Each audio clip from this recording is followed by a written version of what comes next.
করলগাছার রাজবাড়িতে মুগ্ধ হয়ে অনেকক্ষণ এখানে কাটিয়ে চলে গিয়েছিলাম জনায়ের অন্তত 8টি জমিদার বাড়ি বা বনদি বাড়ির পুজোর প্রিপারেশন দেখতে এবং ঘুরে দেখতে। আশ্বিনের প্রথম আর ঘ্যান ঘ্যানের বৃষ্টি,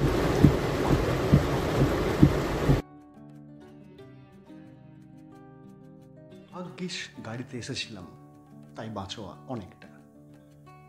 এরপর যখন 10 ঘড়া পৌঁছলাম রাজবাড়ির সামনে, তখন বিকেল ডুবে গেছে।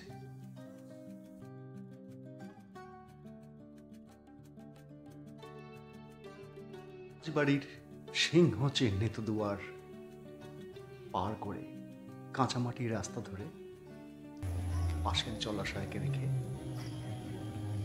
সামান্য একটুখানি দুপা গেলেই প্রথম যেটি পড়বে সেটি হল জলসাঘর বা স্থানীয়দের মুখে সাহাঘর, বা এটি হলো বৈঠকখানা, জমিদার বাড়ি প্রথমটি।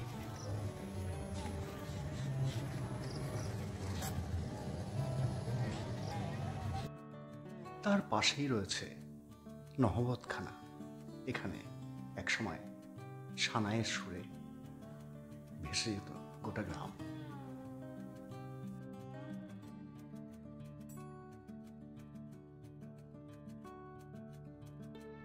জলসাঘর এবং নহবতখানার সংলগ্ন ছোট্ট একটি জলেশ্বর শিব মন্দির। রাজবাড়ি ঢুকতে অর্থাৎ বিশ্বাস বাড়ি ঢুকতে 10 ঘড়ায় এইগুলি পড়বে প্রথমে, তারপর রাজবাড়ি এবং দোলমঞ্চ এবং রাসমঞ্চ।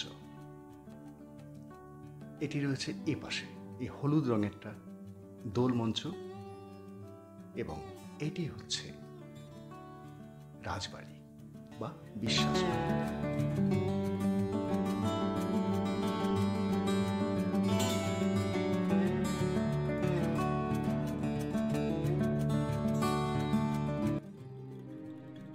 এইটি হলো রাসমঞ্চ।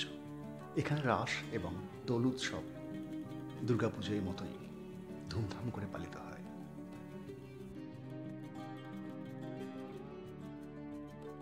রাজবাড়ির সামনেই যে বিশাল একটি জলাশয় আছে বা দিঘি আছে, যার নাম গোপীসাগর, অর্থাৎ এই রাজবাড়ির কুলদেবতা গোপীনাথ জিউয়ের নামকরণে এই দিঘির নাম।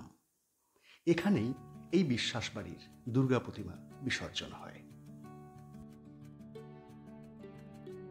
এই বিরাট দিঘি নিয়ে এবং 10 ঘড়া নাম নিয়ে একটি মিথ বা লোককথা চালু আছে মুখে মুখে, যেটার সত্যিটা বলে দেওয়া দরকার।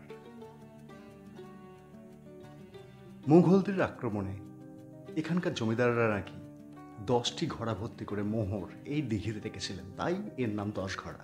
এটি কিন্তু একদমই ঐতিহাসিকভাবে সত্য নয়। ঐতিহাসিক সত্যটি হল শ্রীকৃষ্ণপুর, ঝাড়গ্রাম, দিঘরা, আগলাপুর, শ্রীরামপুর, ইছাপুর, গোপীনগর ইত্যাদি এরকম 10টি গ্রাম নিয়ে এই 10 ঘড়া নামের উৎপত্তি। তাই বানানটি কিন্তু ঘড়ার ডয়শূন্য র নয়, র।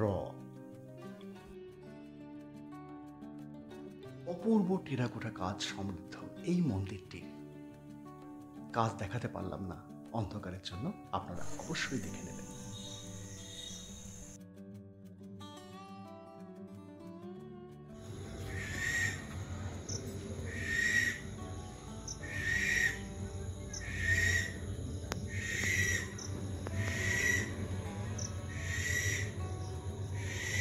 দশ ঘড়ার এই বিশ্বাস বাড়ির মধ্যে আশপাশে সন্ধ্যা ক্রমশ গভীর হয়ে উঠল এবং একটা মায়াবী এবং গা ছমছমে পরিবেশ তৈরি হল।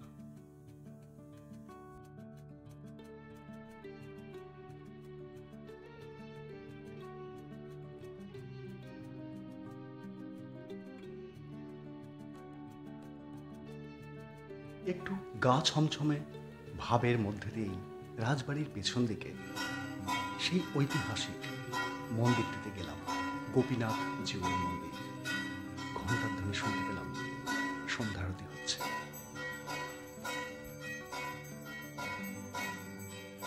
৩০০ বছর ধরে এই রাজবাড়িতে দুর্গাপুজো শাক্ত মতে এবং রাধা গোবিন্দ জিউ বা গোপীনাথ জিউয়ের পুজো বৈষ্ণব মতে হয়ে চলেছে।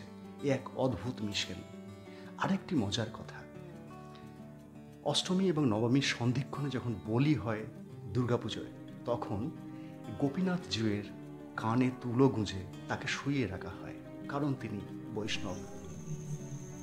পশুর আর্তনাদ তিনি সহ্য করতে পারবেন না। তাই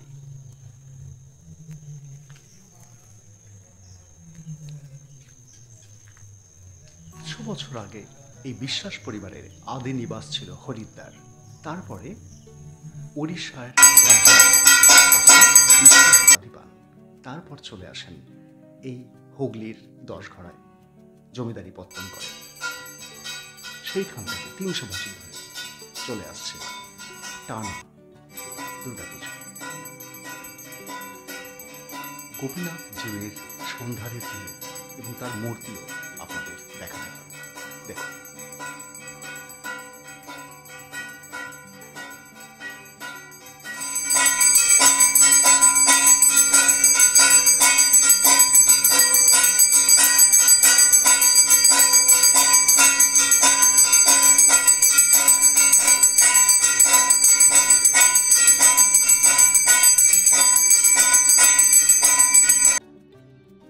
কিভাবে আসবেন?